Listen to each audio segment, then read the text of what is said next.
반갑습니다. 자, 이제 영상의 순서상으로는 마지막 강의를 여러분에게 들려드릴 텐데요. 자, 이번 강의는 바로 무엇일까요? 그렇죠. 9가지 강의가 올라왔고, 9개 강의가 올라왔고, 하나가 빠져 있었죠. 바로 6번째 강의, 조선시대입니다. 드디어 끝이 보이네요. 자, 어떻게 하다 보니까 한국사 강의를 여러분에게 요약 강의로 들려드리게 됐고, 그것의 마지막까지 오게 되었습니다. 우리가 지난 시간에는 고려 배웠었잖아요. 고려 말에 이제 흔들리고 위기 속에서 새로운 국가가 탄생했었는데, 그것이 조선이라고 하는 국가라고 하는 거 여러분이 이미 익히 들어서 알고 계실 겁니다. 자, 그래서 지난 시간에 배웠던 고려 말의 상황과 더불어서 이어서 조선에 대해서 알아볼 텐데요. 자, 교과서는 164쪽부터 229쪽 5단원과 6단원 두 개의 단원의 내용을 요약한 강의가 되겠습니다. 자, 여러분에게 이미 많은 이야기를 했듯이 빠진 부분이나 여러분이 빈틈을 메울 부분이 많겠죠. 그렇죠. 그런 것들 여러분이 감안해서 공부하시면 될 것 같고요. 자, 어느덧 온라인 계약이 거의 한 달 이상을 지속해 온 것 같은데 여러분과 실제 현장에서 교실에서 만날 날도 얼마 남지 않은 듯 합니다. 자, 아무쪼록 이 강의가 여러분에게 도움이 되길 바라면서 오늘 마지막 강의 힘차게 시작해 봅시다. 자, 먼저 조선입니다. 조선. 자, 우리가 이제 왕에 대해서 일반적으로 조선 초왕에 대해서 알아볼 건데 그 전에 조선이라고 하는 국가는 우리가 고려 말 상황에서 어떻게 이어오는지를 다시 한 번 더 점검해 보겠습니다. 자, 조선은 우리가 이성계라고 하는 사람에 의해서 건국된 걸로 알고 있죠. 여러분 잘 기억하고 있네요. 자, 바로 이성계가 왜 굳이 다시 언급이 되느냐? 물론 우리가 이미 예상하고 있겠지만 첫 번째 왕이 된 것도 마찬가지겠지만 이 조선을 건국하는 데 있어서 고려 말 상황에서 이어져 오기 때문입니다. 자, 바로 이성계가 위화도 회군을 했었죠. 요것을 계기로 해서 이제 고려 말의 정치적인 상황이 변동이 됐었죠. 기존의 고려의 세력과 새롭게 성장하기 시작한 무인 세력들 사이에 갈등이 발생했었고 그것이 이제 일련의 사건으로 나타난 것이었죠. 명나라를 공격하려 갔다가 돌아왔죠. 자, 그 이후에 새로운 국가를 건설하기 위해서 경제적인 제도인 과전법을 실시합니다. 그래서 고려 말부터 성장해 나가는 신진사대부의 경제적 기반을 만들어 준 것이죠. 그 이후에 지금 우리가 보고 있는 조선이라고 하는 국가가 건국되게 되고요. 자, 기존의 수도가 이제 개경이라고 하는 지역에서 고려의 수도였잖아요. 자, 조선이라고 하는 새로운 국가가 탄생했으니까 그렇죠, 여러분. 새로운 수도가 만들어져야죠. 그래서 지금 오늘날의 대한민국의 수도인 과거의 이름은 한양입니다. 한양으로 수도를 옮기게 됩니다. 자, 수도를 옮긴다는 것은 우리가 삼국시대부터 이야기를 하고 있지만 굉장히 중요합니다. 기존의 귀족 세력들, 지배층 세력들을 누르고 새로운 세력들을 끌어들이면서 정치적인 지배자의 흐름이 변화된다라고 하는 것이기 때문에 굉장히 중요한 의미를 갖고 있습니다. 그래서 오늘날의 한양도 보면 뭡니까? 한반도의 중앙에 위치해서 여러 있는 그런 하나의 지리적 위치를 갖고 있는 것이죠. 자, 이제 본격적으로 넘어가 볼게요. 자, 태조입니다. 태조. 자, 아까 이야기했듯이 여러분이 이성계라고 하는 거 이미 잘 알고 있습니다. 신흥 무인이었죠. 자, 이 사람이 개인이 혼자 해서 조선이라고 하는 국가를 세운 것이 아니었습니다. 바로 여러분이 드라마 정도전을 참고해서 보면 더 도움이 될 텐데요. 바로 신진사대부 중에 급진사대부였죠. 고려라고 하는 국가는 낡았고 새로운 조선이라고 하는 국가가 등장할 필요가 있다. 그래서 무인과 무인의 결합 속에서 등장하게 된 국가였고요. 이 정도전이라고 하는 사람이 조금 특이한데 바로 재산 중심의 국가를 지향했었습니다. 그래서 이성계하고는 조금 다른 측면이 있습니다. 그래서 여러 명의 신하가 이 국가를 현명하게 이끌어 나가는 회의체를 갖게 되는 그런 국가를 꿈꿨던 사람이 아닐까 싶습니다. 그래서 여러분이 아마 혹시 부모님하고 가실 수도 있겠는데 충청북도 단양군에 가게 되면 도담 삼봉이라고 있죠. 그래서 요 정도전에 호를 딴 그 세 가지 봉우리이고 단양군의 굉장히 유명한 또 관광지이기도 합니다. 여러분 혹시 기회 되면 도단 삼봉도 한번 지나가다가 들러보면 좋겠고요. 자, 다시 돌아올게요. 자, 태종 그의 아들이죠. 왕자의 난을 통해서 형들을 밀어내고 왕이 된 사람이 있었습니다. 바로 그 본명은 이방원입니다. 알아두시고요. 자, 이방원은 왕권을 강화하기 위한 노력들을 하는데 선생님 몇 가지 예들을 적어보면 호패법이라고 해서 오늘날의 주민등록증에 해당되는 그 증서를 만들게 됩니다. 그래서 여러분이 법적으로 고등학교 2학년 정도 되면 주민등록증을 발급받을 수 있을 겁니다. 나의 신분은 무엇이며 나는 어디에 사는지 결과적으로 정부라고 하는 국가라고 하는 것은 세금을 거둘 대상이 어떤 사람인지를 확인하려고 하는 노력에서 등장했다라고 볼 수 있고요. 자, 이 사람 왕권을 강화해야 되니까 기존의 귀족들의 권력을 없애기 위해서 사병을 혁파해 버립니다. 개인적으로 너희들이 갖고 있는 권력은 국가를 운영하는 데 방해가 되고 적절치 않아. 그러니까 없애버릴 거야. 결국 태종 때는 왕권을 강화하는 노력들을 우리가 확인을 해볼 수 있습니다. 자신이 왕자의 난을 통해서 왕위에 올랐기 때문에 뭔가 자신의 힘을 더 키우려고 하는 노력들을 했던 것 같습니다. 자, 그 다음에 알아볼 사람은 대망의 조선의 절대 군주죠. 자, 태종은 조금 밀어내고 강력한 통치를 꿈꿨지만 그의 아들은 뭔가 부드러우면서도 굉장히 조선 전기에 유명했던 왕이 되었습니다. 바로 누굴까요? 자, 힌트 줘요. 후민정음, 한글, 광화문. 그렇죠, 여러분. 맞습니다. 바로 세종입니다. 세종. 자, 세종은 너무 중요한 부분이죠.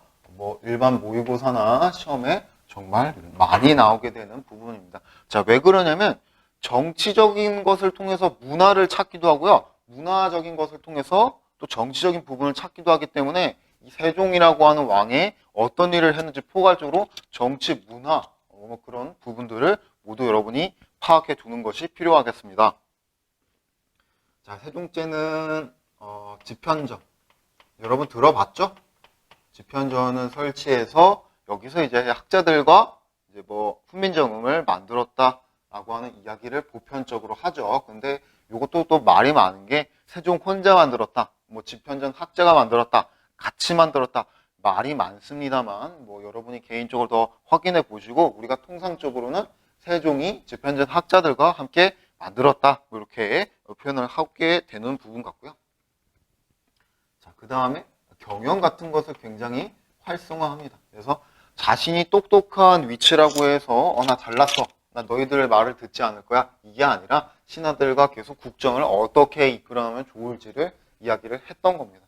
자, 그리고 우리가 이야기하는 부분이 요거를 이렇게 표현해 볼까요? 민족 문화가 발달됐다. 그래서 자주적인 모습들이 나타나거든요. 예를 들면 가장 쉽게 드라마 장영실에서 볼 수 있듯이 장영실이 세종 때 활약했던 발명가, 과학자라고 볼 수 있고요. 달력이라든지 서적이라든지 농법이라든지 그런 것들을 만들면서 세종 때는 중국과는 다른 자주적인 독자적인 문화가 많이 등장하게 됩니다. 이 또한 중요한 부분이긴 한데요. 우리가 일반적으로 정치사 중심의 흐름을 여러분에게 이야기를 하고 있으니까 여기도 중요하지만 여러분이 색깔은 달리 한다는 거 조금 파악해서 기억해 주세요. 그래도 밑줄 정도는 한번 쳐볼까요?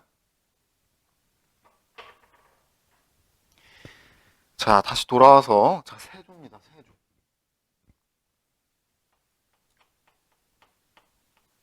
자, 세조는 여러분이 알고 있듯이 단종을 폐위하고 왕위를 찬탈한 삼촌이죠. 그래서 여러분이 요 조선 초왕을 기억할 때요 흐름을 기억해 두면 좋은데 세종하고 비슷하다고 보면 됩니다. 뭔가 일반적으로 왕위에 오를 수 없는 위치였기 때문에 왕권을 강화해서 자신의 정당성을 더 부여하려고 하는 게 필요했거든요. 자, 그래서일까요?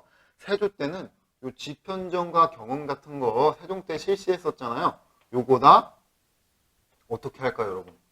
폐지시켜 버립니다.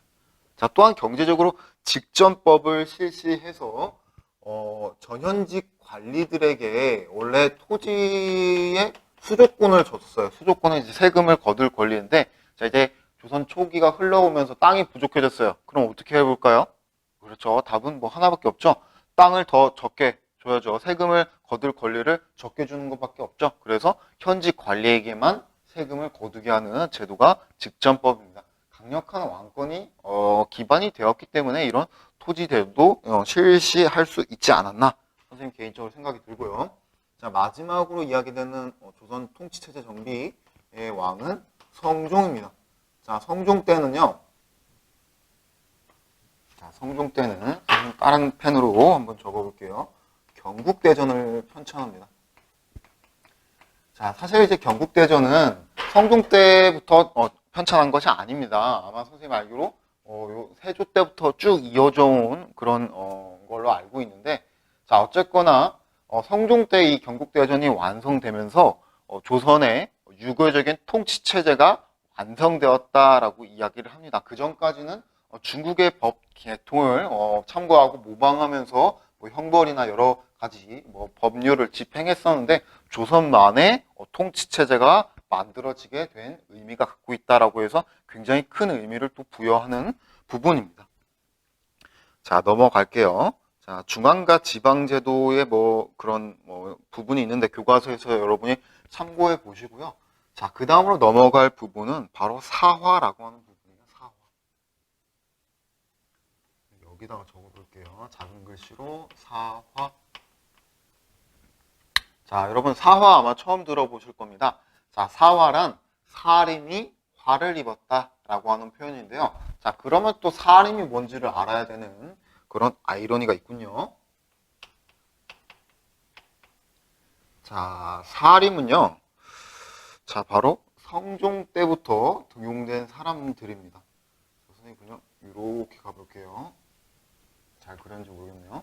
자, 성종 때에 등용된 사람들을 일반적으로 사림이라고 하는데, 이 사림들은 바로 뿌리가 어디에서 오냐면 고려 말에 온건파 사대부에 해당됩니다. 온건파 신진 사대부, 고려 말에 고려를 유지하면서 학문을 공부했던 그런 사대부의 계통들이 숲속에 가서, 선비사 숲풀림자거든요. 숲속에 가서 학문을 수용하고 있었는데, 성종 때에 바로 기존에 존재했던 훈구라고 하는 세력이 너무 강하게 중앙 정계에서 권력을 갖게 되니까 그 세력들을 견제하기 위해서 등장한 세력입니다. 선생님 잘못 얘기했나요? 방금 성종이라고 했나요? 세조 때 세조가 이제 개유정변, 개유정난을 일으키게 되면서 물론 조선 초부터 이어져 온 세력들, 중앙을 지배했던 그런 귀족 세력들을 훈구라고 하는데, 또한 이제 덧붙여서 세조가 왕위를 장악하는 데 도움을 줬던 세력들도 훈구라고 표현하기도 합니다.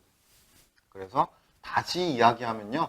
자, 조선 초부터 권력을 갖고 있던 세력과 세조의 왕위 찬탈을 도와서 조선 초기에 중앙 정계를 장악하고 있었던 훈구라고 하는 세력이 있었고, 그들을 견제하기 위해서 성종이 사림, 온건파 사대부 계통을 등용을 했는데, 이들이 대결을 하게 되면서 결과적으로 사림이 피해를 입고, 사림이 졌다는 얘기죠. 사림이 피해를 입으면서 그런 일련의 사건들을 사화라고 합니다. 여러분이 더 기억하기 쉬운 것은 사화가 네 가지입니다. 사화라고 하는 이름을 쓰다 보니까 네 가지로 여러분에게 기억하기 쉽게 이야기를 하는 부분이 아닐까 생각이 듭니다. 자, 되게 아이러니인 것은 이 상황에서는 사림이 피해를 입어요. 근데 역사적으로 이야기를 하면요. 자, 승리자는 사림이 됩니다. 사림. 자, 그 이유를 사화 이후에 한번 다시 선생님이 두 가지 이유를 말씀드려 보도록 하겠습니다. 자, 사림 잘 기억해 두시고요. 자, 사화를 선생님 순서대로 한번 나열을 해볼게요. 선생님 앞글자를 따서 많이 이야기하는데요. 무오사화. 작게 적어볼까요? 갑자사화. 자, 다른 게 아니라 그 해의 연을 딴 겁니다. 다른 색 하나 써볼 건데요. 요거 사화가 제일 중요해서요. 기묘사화. 기묘한 일이 일어났다 라고 여러분이 기억해두면 기억하는데 더 좋을 것 같아요. 그리고 을사사. 그래서 선생님은 통상적으로 수업을 할 때 무갑기을 따라해보세요. 무갑기을 이렇게 이야기를 하는 편입니다. 그래서 요 네 가지 흐름 중에서 기묘사를 가장 많이 강조하는 편입니다. 자, 다른 건 아니고요. 뭐 여러분이 교과서나 학습지를 통해서 각각의 흐름들을 한 번 더 자세히 보시고 선생님은 기묘사만을 여기서 이야기를 해볼게요. 자, 기묘사란 조광조라고 하는 사람이 거꾸로 해도 조광조죠? 등장을 했었는데 이 사람도 아마 살인이겠죠. 당연히 살인이겠죠. 이 사람의 문제는 이제 그냥 있었던 게 아니라 개혁 정치를 펼쳐 나갔단 말이에요. 그것의 대표적인 예가 위훈삭제. 자, 여러분이라고 생각해 볼까요? 나 세조가 왕이 찬탈하는데 도와줬어. 그래서 공신장을 줬단 말이에요. 인정을 주고 돈도 주고 그랬어요. 지위를 주고. 근데 그걸 없애버리자라고 합니다. 자, 여러분이 만약에 훈구파라면 어떨까요? 아, 맞아요. 기분이 별로 안 좋을 수도 있겠습니다. 자, 나아가서 현령가를 실시합시다 라고 이야기합니다. 자, 현령가라고 하는 게 무엇이냐면 쉽게 얘기해서 너희 훈구 세력들이 이미 중앙정계 많이 장악했잖아. 우리가 추천을 통해서 새로운 세력들을 등용할 수 있게 해줘. 자천제, 추천제도입니다. 결국 사림들이 추천한다라고 하는 세력은 무엇일까요? 그렇죠. 자신의 학통을 이어받았던 후배들이나 또 다른 사림이겠죠. 왜냐하면 훈구랑 붙고 있는 구조잖아요. 자, 따라서 훈구는 조광조의 개혁이 그렇게 만족스럽지 않았고 조광조가 왕이 되려고 한다. 주초위왕을 뭐 나뭇잎에 애벌레가 파먹었는데 뭐 주하고 초자의 한자를 합치면 조가 되고 조위왕, 조를 성으로 하고 있는 사람이 왕이 된다라고 해서 조광조가 결국 제거됩니다. 사약을 먹고. 그래서 조광조의 개혁 정치는 일련의 왕도 정치를 꿈꾸고 있었는데 그것이 잘 되지 않고 끝나게 되는 모습들을 여러분이 기억해 볼 수가 있겠습니다. 자, 다시 돌아와서요. 자, 훈과 사림의 대결 속에서 피해를 입은 것은 사화라고 했었고, 자, 사림이 결과적으로 승리를 한다고 했죠. 그 이유를 두 가지로 해서 여러분에게 이야기한다고 했었는데 그 이유를 지금 이야기해 보면요. 자, 바로 서원입니다. 서원. 자, 지방의 학교예요. 지방에서 학교를 세워서 제사도 지내면서 계속해서 자신의 학통들을 교육해서 이어져 나가는 겁니다. 그래서 교육이라고 하는 게 굉장히 뭐 이데올로기를 전달하기도 하고 집안 가문이나 자신이 갖고 있는 지식을 전달해서 사람들에게 뭔가 이어지게 하는 굉장히 의미 있는 가치가 있죠. 자, 그리고 하나 더가 향약입니다. 자, 지방에서 지켜야 할 약속을 향약이라고 합니다. 예를 들어 뭡니까? 뭐 덕업 상권 뭐 이런 거요. 또 뭐가 있을까요? 환난상율 어려울 때 돕는다. 뭐 이런 우리가 보편적이면서도 일반적인 예절을 지방에서 보급하는 역할을 사림이 합니다. 그래서 결국 이들은 지방에서 교육 활동 그리고 뭔가 지도자 리더의 모습을 이어나가게 되면서 이것이 결국 훈구와의 대립 구도 속에서도 계속 명맥을 유지하게 되는 비결이 됩니다. 그래서 조선 후기가 되면요. 훈구파는 전혀 완전 어디 갔는지 모르게 사라지게 되고요. 사림들이 중앙정계를 모두 장악하게 됩니다. 자, 역사라고 하는 게 굉장히 아이러니고 신기한데요. 자, 기존에는 훈구와 사림이 붙었단 말이에요. 근데 또 사림이 중앙정계를 모두 장악했습니다. 그럼 여러분 어떻게 될까요? 조금 이따 후기 되거나 또 지금 바로 이야기할 볼 부분인데 바로 뭐냐면 사림들 내부에서 파가 갈립니다. 그것을 우리가 법붕, 물이 당자를 써서 붕당정치라고 하는 부분이에요. 역사가 참 아이러니죠. 자, 그래서 그 부분을 정리를 해보면요.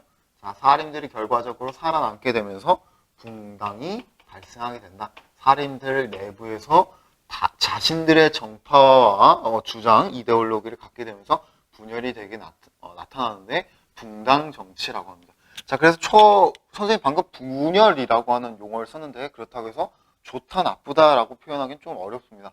자, 왜냐면요. 이 붕당 정치가 사림이 공부를 한 사람들이기 때문에 이들이 중앙정계를 장악하면서 견제와 균형이 나타납니다.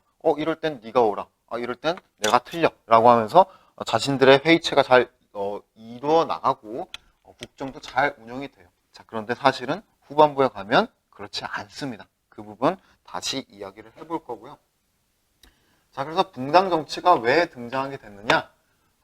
바로 이조전랑이라고 하는 자리 때문에 그렇습니다. 자, 이조전랑은 다른 게 아니라 3사에 진출할 수 있는 권한, 인사권을 갖고 있었대요. 그래서 3사라고 하는 것은 뭐 사안부, 홍문관 뭐 이런 기관들인데 중앙정계에서 굉장히 요직이자 중요한 자리였다라고 해요. 결국 중앙정계 세력을 장악하기 위한 그런 중요 자리를 둘러싸고 사림 사이에서 갈등이 발생하게 된 겁니다. 그래서 자료를 보면 굉장히 웃긴 것이 중앙을 중점으로 해서 서쪽에 살았냐 동쪽에 살았냐를 두고 서인, 동인으로 우리가 일반적으로 지칭을 해서 보고 있고요. 아까 이야기했듯이 자료에서 어떻게 이야기되냐면 서인과 동인은 서로 뭐 너무 갈등이 심해서 한국판 로미오와 줄리엣입니다. 서인의 사람과 또 동인의 자녀들이 사랑한다라고 할지라도 당색이 다르고 당파가 달랐기 때문에 시집 결혼을 장가를 보내지 않았다. 뭐 그만큼 서로를 혐오했다. 뭐 이런 기록들도 보이게 됩니다. 조금 안타까운 부분이죠. 초반에는 견제와 균형이 잘 나타났었거든요. 자, 이어서 봅시다. 자, 조선 전기 상황은 이런 흐름으로 흘러가게 됩니다. 건국되면서 훈과 사림 붙었고 결국 사림이 이기면서 사림이 분열되는 모습까지를 확인해 볼 수 있고요. 자, 조선이 건국되고 1392년 건국되고 200년이 지나 평화가 흘러서 임진왜란 바로 일본 외구 세력이 쳐들어오게 됩니다. 그래서 여러분이 알고 있듯이 도요토미 히데요시가 쳐들어오게 되는 상황이 벌어지게 된 거죠. 그래서 그 위기가 있고 조선은 왕조가 유지되는데 중국과 일본에서는 정치적인 지도 세력 왕조가 교체되는 모습이 나타났었고요. 여러분 교과서 더 참고해 보시고요. 자, 임진왜란 때 북인 지금 붕당 중에서도 이제 나중에 이제 동인이 북인하고 남인으로 나뉘게 되거든요. 그 중에서 북인 세력들이 이 임진왜란 후기에 수습을 하면서 굉장히 활약을 하게 됩니다. 그래서 북인을 이끌었던 대표 세력은 바로 광해군이라고 볼 수 있거든요. 그래서 임진왜란 이후에 이제 광해군이 정권을 잡는 데 굉장히 기여를 합니다. 선조는 이제 의주 지역, 오늘날의 신의주까지 도망을 갔었거든요. 자, 그런데 광해군은 이제 나중에 비판을 받는 부분이 무엇이냐면 중립외교를 했다라고 하는 겁니다. 자, 여러분이 광해군이라고 하면 어떻게 했을지를 한번 생각을 해보세요.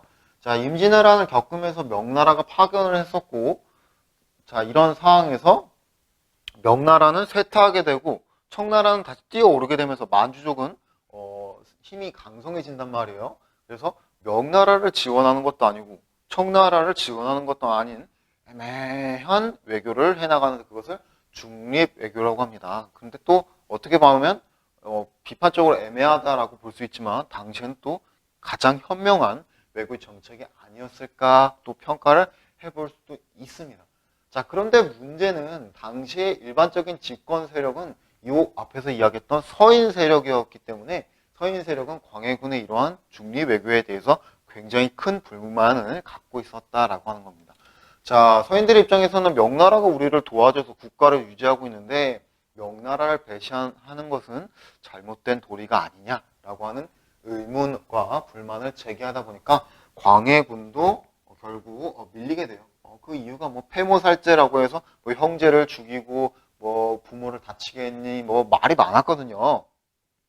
자, 결국 서인들이 인조라고 하는 새로운 임금을 데려오게 되면서 자신들의 정권을 잡게 되는데 그것을 우리가 인조 반정이라고 합니다. 자신들의 입장에서 올바르지 않은 것을 바르게 했다라고 하는 겁니다. 인조가요. 그래서 북인이 집권했던 세력들이 내려가고 이제 서인의 새로운 집권이 시작이 됩니다.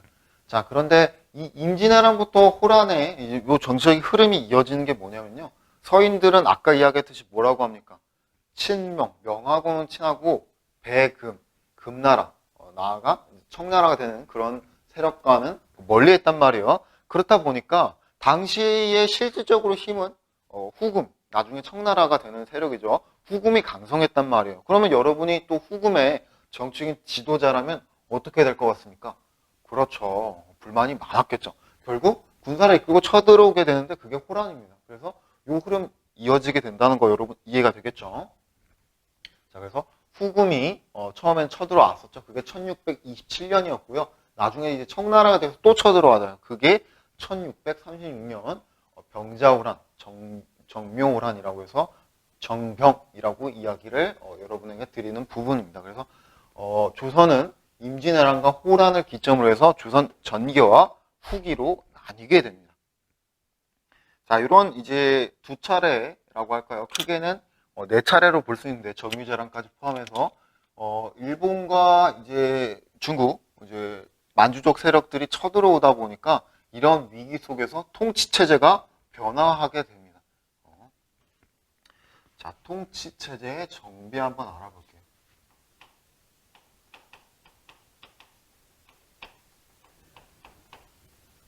자, 그래서 조선 초에서는 상황을 보면 중앙을 어디에서 권력을 모두 장악하고 있었냐면요. 바로 의정부입니다. 의정부. 근데 여러분이 지금 들어봤는, 알고 있고 경기도에 위치한 의정부 맞습니다. 맞아요. 거기에서 이제 지명이 유래가 된 거거든요. 여러 이제 고위 관료들이 모여서 이제 의견을 나누게 되는 회의체를 이제 의정부라고 합니다. 뭐 지금 뭐 미군 혹은 뭐 부대찌개 뭐 이런 걸로 유명한 도시가 됐는데 어쨌거나 의정부라고 하는 국가기관에서 모든 것을 이제 회의하고 결정을 했었습니다.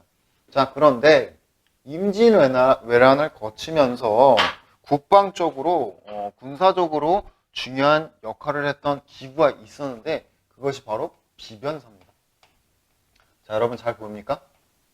자, 비변사가 이 임진왜란 때 상시 기구가 됩니다.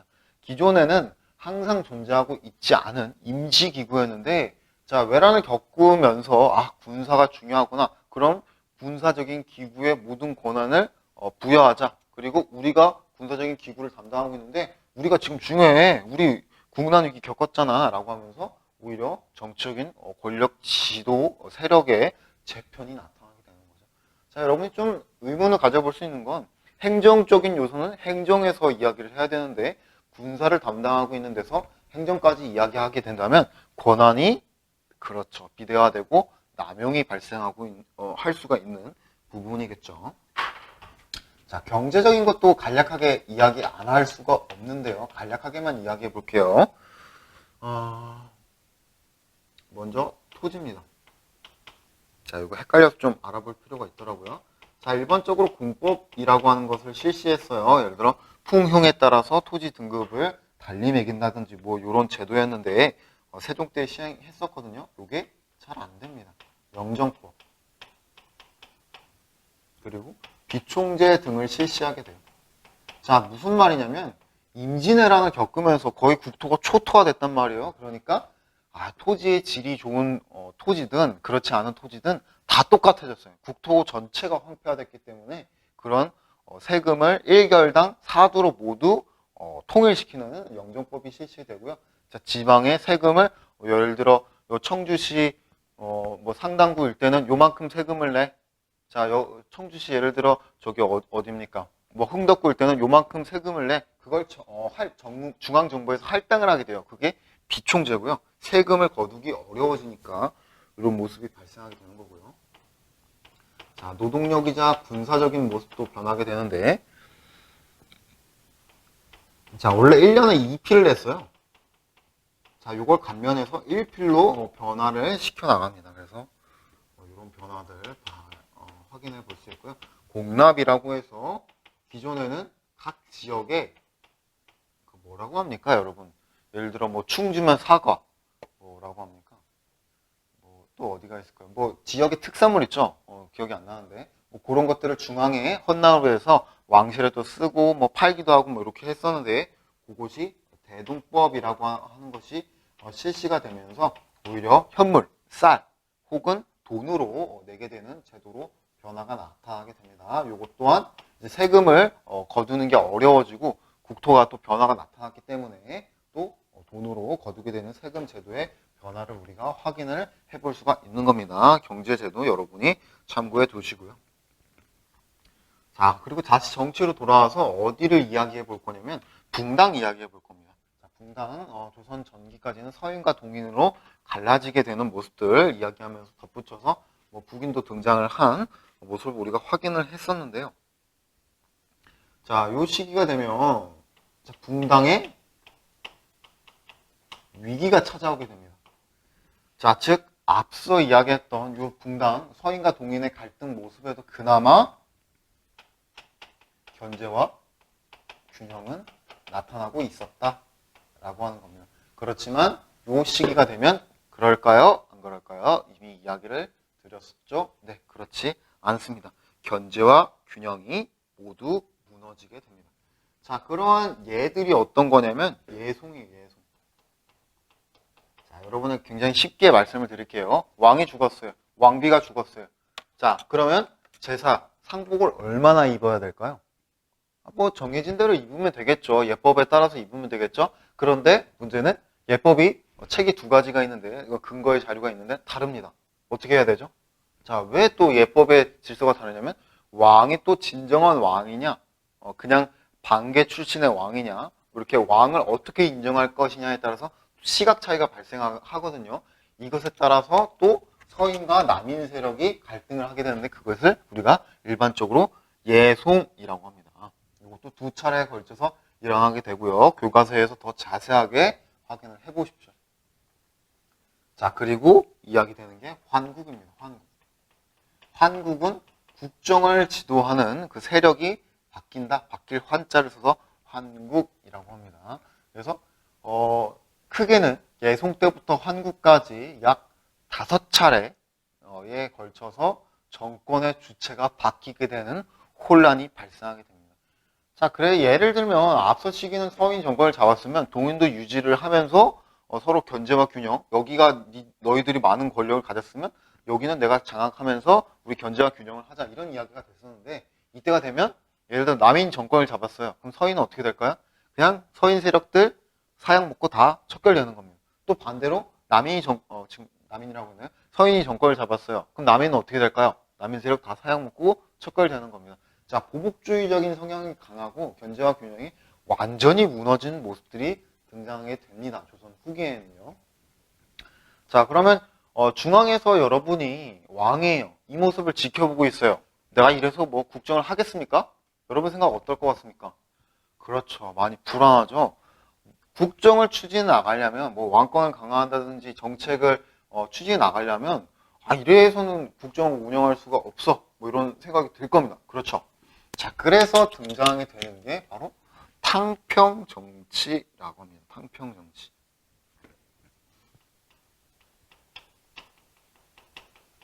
탕평정치. 이 탕평정치는요, 자, 바로 영조하고 정조가 대표되는데요. 자, 그 전에 잠깐 이제 빠진 부분을 정리를 해보면요. 붕당의 위기라고 하는 부분에서 빠진 부분을 잠깐 이야기해보면, 아까 이야기했던 서론은요, 서인이죠. 서론 잘못 얘기했나요? 마음이 급했어요. 서인은 이제 노론과 소론으로 나뉘게 되고요. 또 아까 이야기했던 동인 있잖아요. 동인은 북인하고 남인으로 나뉘게 됩니다. 그래서 왜 잠깐 탕평정치 이야기하기 전에 잠깐 돌아갔냐면 몇 가지 대표 세력들을 여러분에게 말씀을 드릴게요. 선생님 잘못 얘기했나요? 요 인자가 아니라 마음이 급했습니다. 남자를 붙이면 더 헷갈릴까요? 남인을 적어야 되는데 네, 잠깐 말씀드리고 넘어갈게요. 소로는요 경종을 대표합니다. 경종이라고 하면 장희빈의 아들 이야기하는 거고요. 노로는 이제 연인군, 이제 나중에 영조가 되는 세력들을 대표하고 있고요. 일반화를 시킨 겁니다. 여러분에게 쉽게 전달하기 위해서. 북인은 아까 이야기했었죠? 그렇죠. 바로 광해군 세력들 대표적으로 이야기해 볼 수 있고, 남이는 조금 애매한 부분이 있습니다. 숙종 때도 많은 지지를 했었는데 좀 애매하기 때문에 또 넘어가고요. 서인은 일반적으로 이야기했었죠. 인조의 세력을 이야기하면 여러분이 딱딱 잘라서 당시 지도 세력들, 붕당 세력 이야기 조금 쉽지 않을까 생각이 듭니다. 넘어가고요. 자, 탕평 정치로 돌아오면 이러한 국정의 혼란을 견제와 균형이 이루어지면서 조선 초로 돌아가야겠다, 이런 생각을 할 수밖에 없겠죠. 용어가 달라지는 겁니다. 그게 탕평이라고 하고요. 견제와 균형을 이야기하는 겁니다. 중국의 책에서 유래한 용어를 따온 거고요. 자, 영조부터 알아볼게요. 드라마를 통해서 이미 잘 알려진 조선 후기의 왕이죠. 굉장히 오랫동안 장수했던 왕으로 알려있죠. 영조 때는요, 살림을 제거합니다. 자, 살림은 앞서 이야기했던 살림하고 비슷하게 기억해두면 좋습니다.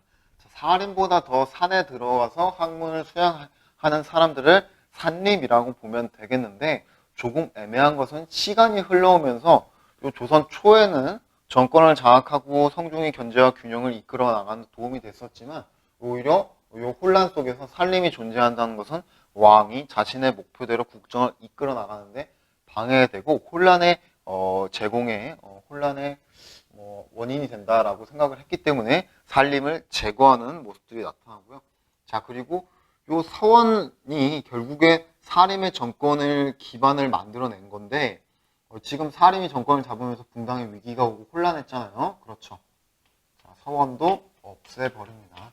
자, 과거의 사림은 이제 과거의 그 이상향대로 지금에 존재하지 않아 불필요하고 자신들끼리 싸우고 백성을 괴롭히고 너무 비대해진 세력이 됐어. 그들을 쳐낼 필요가 있다라고 생각을 하게 된 것 같고요. 자, 덧붙여서 하나 더 말씀드리면 영조 때 청계천 중설 사업을 시행하게 됩니다. 여러분이 과거에 서울시장이었던 청계천 보건사업하고 좀 연결해서 그것이 영조 때도 있었다라고 하는 거 기억해두면 더 좋겠고요. 덧붙이면 요 노동군사, 요 노동력에 해당되는 세금을 줄였던 것이 바로 영조입니다. 이것을 균역법이라고 합니다. 균역법, 그냥 참고로 알아두시고요. 경제는 간략하게 좀 넘어가려고 하는 거고요. 자, 그 다음에 정조입니다. 자, 정조는 영조의 아들일까요? 여러분 대답이 줄어드는 것 같아요. 뭐라고요? 그쵸. 알고 있는 친구도 있는 것 같은데 그렇지 않죠. 바로 손자입니다. 자, 그러면 아들은 어디 갔느냐? 그렇죠. 여러분이 잘 알고 있죠. 사도죠, 사도. 영화 사도에서 여러분이 잘 알 수가 있겠죠. 뒤주에 갇혀서 죽었던 아들 때문에 손자가 이른 나이에 왕위에 오르게 되었던 것이었죠. 그래서 어린 나이부터 이미 세자로 책봉하는 영조의 아끼고 있는 모습들을 우리가 영화 속에서도 확인을 해볼 수가 있습니다. 자, 영조는 초반에 왕권이 좀 약했나 봐요. 그래서 자신의 왕권을 강화하려고 하는 개혁적인 모습들을 나타나는데, 규장각, 왕실, 도서관을 건립합니다. 그래서 자신을 지지할 수 있는 똑똑한 세력들을 등용하려고 시도를 했었고요. 자, 장용령을 설치해요. 왕실을, 자신을 보호해 줄 수 있는 호위 부대를 만들게 되고요. 자, 그리고 유명하죠. 자, 오늘날 수원에 있는 화성을 건립하면서 새로운 수도 건립을 추진하면서 기존의 귀족 세력, 중앙 정계 세력들을 쳐내려고 하는 시도를 했던 왕이었죠. 그러나 지금 독살설이니 정조가 어떻게 죽였는지 모르겠다든지 이야기가 많기도 하고요. 또 기타적인 요소로 욕설도 잘했고 안경도 썼던 왕 이런 이미지로 알려져 있지만 굉장히 현명하면서도 공부를 열심히 하고 자신의 왕권을 강화하려고 하는 개혁 정치의 모습도 보이고 있는 왕입니다. 자, 이제 다 왔습니다, 여러분. 자, 세도 정치입니다. 자, 세도 정치란 정조 후반에 자신의 왕권을 유지하기 위해서 외척 세력에 의지를 했단 말이에요. 이런 외척 세력들이 왕권을 넘어서 권세를 누리게 되는 시기가 찾아오게 되는데 그것을 바로 세도 정치라고 합니다. 가장 쉽게 안동 김씨를 이야기합니다. 더 나아가서 이야기하면 풍양 조씨도 여러분이 기억해두면 좋고요. 자, 그런데 왕이 아니라 일반적인 가문이 정권을 장악하게 되니 국정이 잘 운영이 될까요? 그렇지 않겠죠. 자, 경제적인 문제가 조선 후기에 여러 세계적인 동향에 따라 찾아올 수도 있겠습니다만, 자, 어쨌거나 정치가 잘 운영되지 않았습니다. 자, 여기에서 가장 큰 문제는 경제적인 위기가 찾아오게 되는 것인데, 삼정의 문란입니다. 자, 이거 굉장히 중요한 부분인데, 전정, 군정, 환국에서 찾아오게 됩니다. 토지세도 잘 걷어지지 않았고요.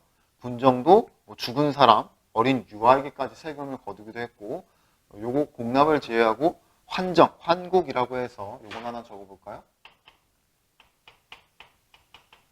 쌀을 이제 빌려주고 갚는 그런 제도가 있는데, 요게 문제는 고리대화입니다. 춘궁 때 빌려줘서 취소한 다음에 갚는 그런 제도였는데 이것이 오히려 은행 이자 이상의 세금을 더 거두게 되면서 문제가 발생하게 되고요. 당장 먹고 사는 게 쌀인데 이것이 이제 경제적인 위기에 발단이 되니까 이제 농민들이 불만을 갖게 될 수밖에 없겠죠. 그리고 일반적인 지도 세력들도 불만을 갖게 되는데요. 그래서 발생하게 된 게 홍경래의 난. 자, 요건 한번 연도를 적어볼까요? 1811년. 자, 그리고 임술 농민 봉기. 자, 폭발이 나죠. 이미 반란이나 봉기가 일어났음에도 불구하고 요 세력들을 잘 진압을 못했기 때문에 이런 문제가 발생했던 겁니다. 그래서 사실 넓게 보면 요 삼정의 문란, 세도 정치가 요 난들의 배경이 될 수도 있는 거고요. 요 결과적으로 삼정 이정청을 설치하는 등 삼정의 문란을 개혁해 보려고 하는 시도를 했습니다만 잘 됐을까요, 여러분? 그렇죠. 잘 되지 않았어요. 그러면서 나중에 이 세도 정치 시기에 이제 걸뱅이처럼 살았던 흥선대원군 이항이 다시 정권을 잡으면서 근대국가 이야기할 때 이야기합니다만 요 환정들을 개혁해 나가고 무너진 왕권들을 다시 개혁해 나가려고 하는 노력들을 합니다만 이미 시기는 근대에 이르렀기 때문에 그게 쉽지 않았었죠. 자, 이렇게 해서 이번 시간에 조선이라고 하는 국가는 어떻게 건국이 되었고 조선 초 정치 세력의 흐름, 위기, 임진왜란, 호란 겪으면서 조선 후기에는 어떻게 정치 세력이 정치 통치체제가 변화가 나타났고 그것이 조선 말까지 이르게 되는지를 우리가 한번 확인을 해 보았습니다. 자, 조선이라고 하는 게 굉장히 비중이 있는 부분입니다. 왜냐면 고려라고 하는 거 봤을 때 한 단원에 모든 내용이 있잖아요. 근데 조선은 전기와 후기로 굳이 나누어서 단어를 두 개로 교과서에 편성을 해 놓았기 때문에 굉장히 깊이가 있는 그런 주제라고 볼 수가 있겠습니다. 여러분이 2시간에 한 번에 2시간에 배울 내용을 한 번에 정리를 한 만큼 그 내용들을 잊지 않고 잘 기억해 두시기 바라고요. 복습 여러 번 해두시면 좋겠죠.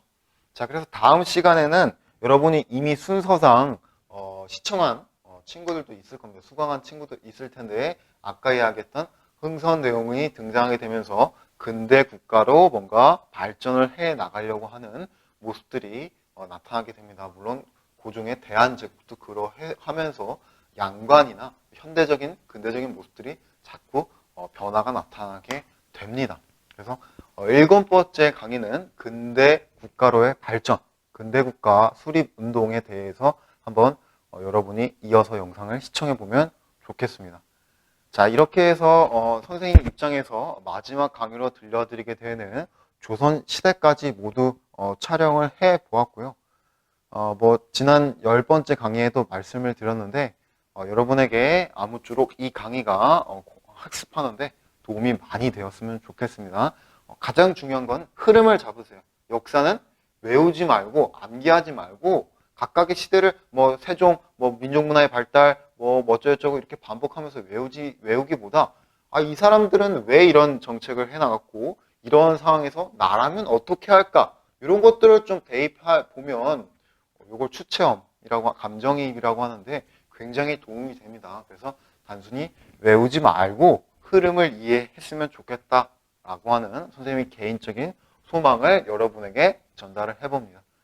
자, 많은 시간 선생님과 함께 강의를 들어주신 학생분들 또 일반인 여러분들께 감사의 인사를 전하면서 다음에 또 기회가 되면 중국사 그리고 서양사로 또 찾아올 수 있었으면 좋겠습니다. 많이 노력을 해보겠습니다.